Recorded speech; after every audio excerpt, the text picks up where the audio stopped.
Hey everyone, so you'll have to bear with me. I've been fighting this lovely little head cold flu thing, whatever the hell it's called. But a couple of you have asked, and apparently according to Troy, but the people ask, the people get. Whatever. A couple of you have asked to actually watch me do the blood stain with the stain. So I went out and got nitrile gloves. And that's a whole nother tangent on Lowe's that I won't go into right now because that's something my husband does.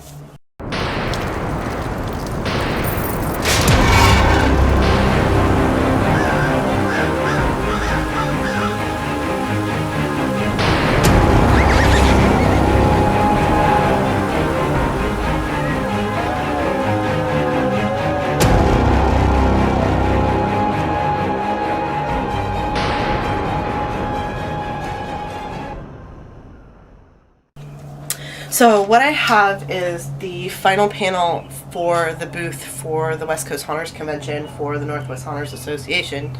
And so as you can see, so when I originally did these panels, they were part of the bathroom in our motel haunt. And when I originally did them, it wasn't important for them to be perfectly white, as is they're not now. And then I actually took watered down stain to kind of give them a small bit of yellow, because with the lighting that Troy had, which was blue LEDs, it actually came out kind of brownish and really gross and disgusting. And if you haven't watched our motel walkthrough video, you should look at it. Then you'll kind of see and understand what I'm talking about with stain on the panels and how you can make it look. So again, I have my wood stain, and this is Gunstock, and this is Gunstock 231. And again, experimenting with stains is never a bad thing. You can get, because there's so many different stains out there, you can get so many different colors and so many different depths that you can go and find, fresher blood looking colors. I just wanted something that looked a little more old. And so that's why I go with Gunstock.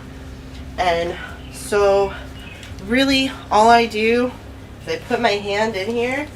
Ooh, it's kind of hard and cold.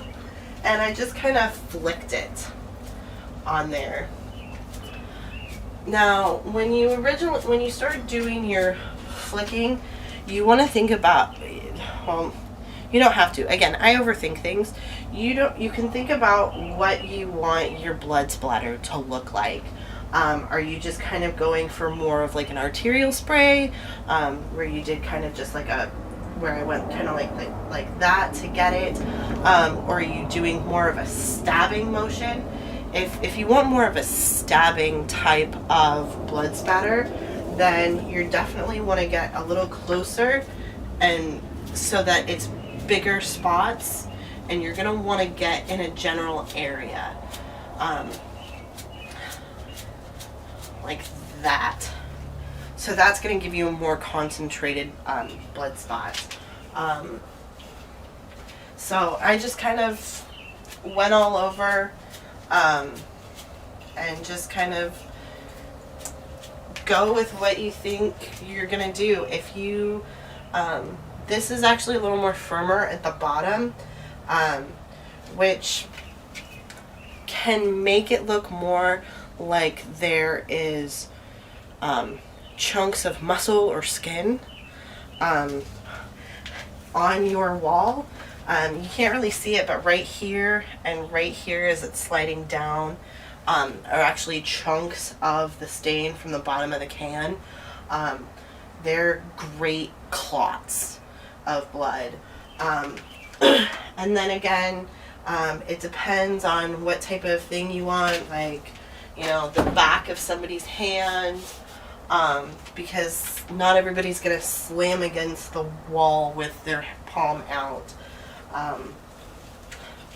And then just kind of getting everywhere. This is definitely a lot more chunkier than what I was working with before. I'm gonna throw that on there. That's a nice chunk, which I'm sure we'll totally discuss somebody at the convention. One of the things that I had done originally also was I kind of wanted to make our person look more amateurish. So I kind of, in some spots, made it look like he had tried to wipe off some of the earlier blood stains. You don't want to do it too much, and then you can definitely go back over and get it with more blood spatter. And I'm sorry, I'm really terrible at this. As you guys know, I never vlogged, so I'm just kind of flying by the seat of my pants here.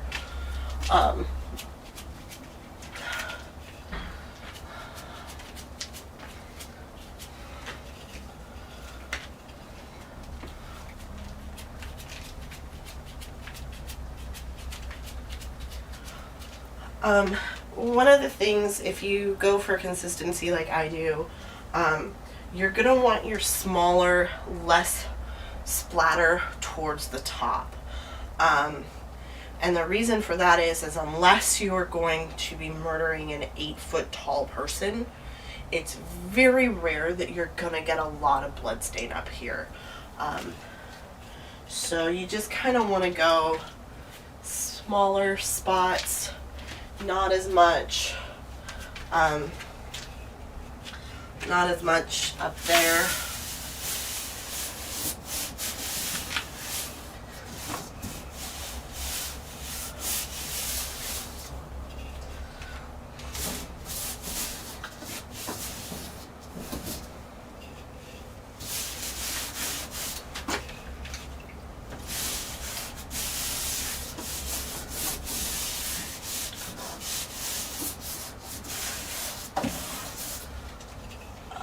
I don't know if you can see me, but right now I'm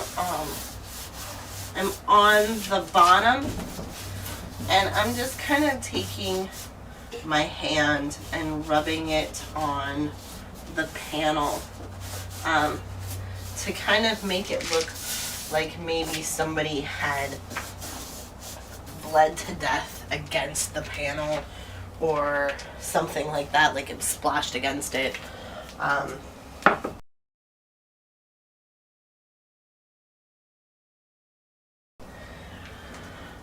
And then all of my lovely rags are hard.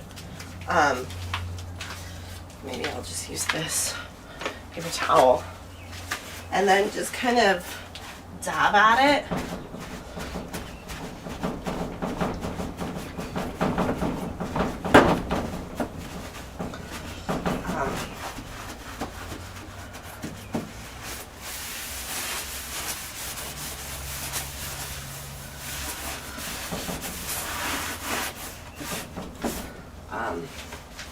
Wow, I got really excited with the stain here.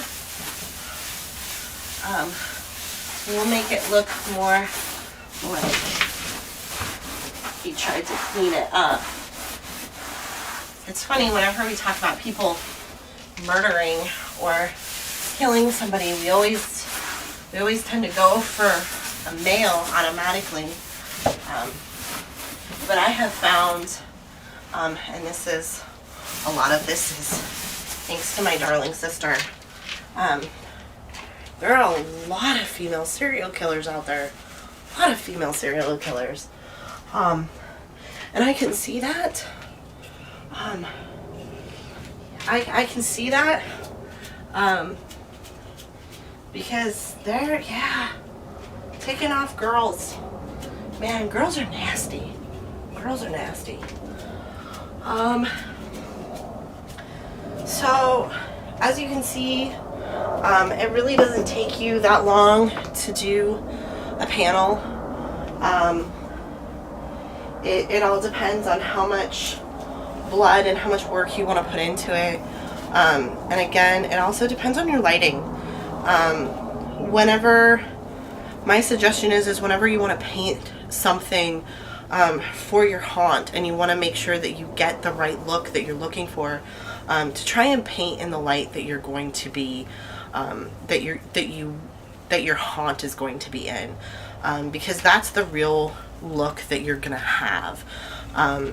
Is you know, if you're painting in a white light and you're making it work and you're staining it and getting everything going and it looks great in a white light, and then all of a sudden you put it in your haunt and you have it with this really cool blue LED look, and you got some fog in there, and you look at your walls and then you're like, well, crap, you can't see anything, or there's so much detail that you don't know what to look at. So my suggestion is always try and paint or do your walls in the lighting that you're going to be, that you want your haunt to be in, because that's where you're going to get the look that you're looking for. And really that's all I have on this. After this panel, pretty much the booth is, I hope, done. We'll see, as it's Tuesday night. Currently my darling devil children are upstairs, hopefully sleeping.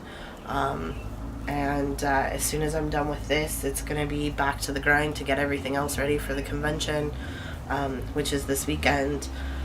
So if you have any more questions, go ahead and comment down below. If Troy will probably answer them for me. If I don't get to answer them, I apologize. You guys asked for more of me, so unfortunately here I am. I'll keep bringing you what I've got and what I'm doing. So stay scary, everyone, and if you're coming to the convention, I'll see you there. Bye.